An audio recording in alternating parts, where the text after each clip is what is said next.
नमस्ते, म कृपा श्रेष्ठ। म चाहिँ कुमारी ब्याङ्कमा कार्यरत छु। कुमारी ब्याङ्क कोटेश्वर शाखाको म शाखा प्रबन्धक हो। यो 2 दिनको यो ट्रेनिङ, यो ड्रिमप्रेन्योरशिप चाहिँ मेरो लागि एकदमै फ्रुटफुल रह्यो। यसमा चाहिँ मैले धेरै कुराहरू सिक्ने मौका पाएँ हैन। यसमा चाहिँ मैले अब यहाँबाट लगेको सबैभन्दा एकदम इम्पोर्टेन्ट कुरा भनेको चाहिँ ह्याप्पिनेस नै हो, जुन चाहिँ मैले मेरो प्रोफेसनल लाइफ र मेरो पर्सनल लाइफ दुवैमा नै मैले एकदम इफेक्टिभली इम्प्लिमेन्ट गरेर आफूले चाहिँ एक लेभल अप गर्नतर्फ चाहिँ म एकदमै धेरै मोटिभेट भएको छु। हिजोदेखि आजसम्म आउँदाखेरि कुराहरू रिभाइज गर्नुको लागि सबैभन्दा एकदम इम्पोर्टेन्ट कुरा हो मैले मेरो टिमले रियलाइज गरेको भनेको ह्याप्पिनेस नै हो। अझ मोर त्यसलाई अझै डिफाइन अझै त्यसमा अहिले भइरहेको ह्याप्पिनेसमा कसरी इन्हान्स गर्न सकिन्छ भन्ने कुरा चाहिँ हामीले बुझ्यौँ भन्ने लाग्छ छ।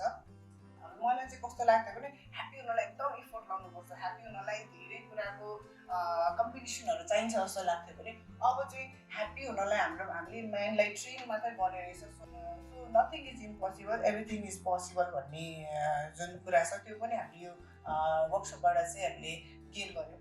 हामीले यो टिम बिल्डिङ्सको कुराहरूमा पनि हामीले अकाउन्टेबिलिटी, हाम्रो इफिसियन्सी अनि हामीले गर्ने गोल सेटिङहरूको कुराहरूलाई चाहिँ नि म्याच गरेर एउटा चाहिँ बााउन्ड्रिजहरू क्रिएट गऱ्यौँ भने जस्तो कि त्यसमा चाहिँ एउटा यस्तो अलाइन हुनु पऱ्यो कि त्यसले एउटा सर्कल बन्न सकोस् होइन। यो 2 दिनको यो ट्रेनिङ सेसन चाहिँ मेरो लागि एकदमै फ्रुटफुल भयो। सोचेको भन्दा चाहिँ एकदम राम्रो, एकदम पोजिटिभिटी चाहिँ मेरोमा डेभलप भएको छ होइन।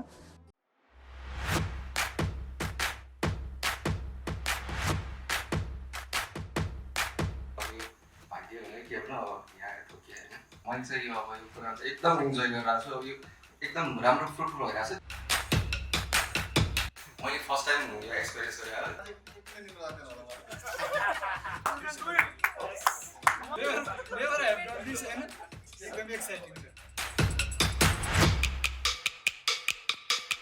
मलाई मान्छे उचाल्ने म त्यति हल्का हो जस्तो लागेको थियो पहिला त लागेको थियो। सरले त्यो सेकेन्ड टाइम फेरि गर्दाखेरि त आफूलाई पनि माथि गएको हो कि जस्तो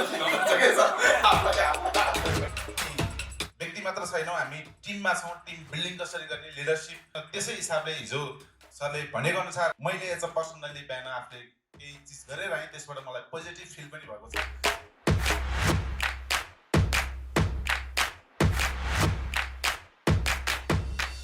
आज 15 वर्षपछि ती कुराहरू अहिले रियलाइज भएर आयो। एकदमै मैले हिजोसम्म यो कुरा रियलाइज गरेको थिइनँ।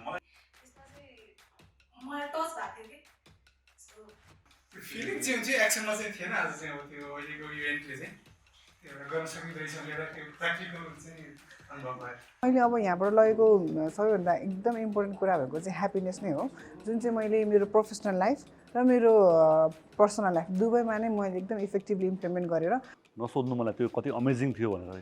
It was like mind blowing. Amit सरबाट मैले धेरै कुरा पाएको छु यो ड्रिमप्रेन्योर। र हामी यहाँ आउँदाखेरि हिजोसम्म एउटा माइन्डसेट लिएर आइरहेको थियो भने भोलि गएर यहाँबाट हामी जाँदाखेरि चाहिँ डिफ्रेन्ट माइन्डसेट, जब कि एउटा बियोन्ड द बक्स सोचौँ भन्ने चाहिँ हामीले एजुकेसन भनौँ एउटा पार्ट सिकेर जाँदैछौँ। र प्रोफेसनल र पर्सनल स्पेयर्समा कसरी पोजिटिभिटी आउँछ।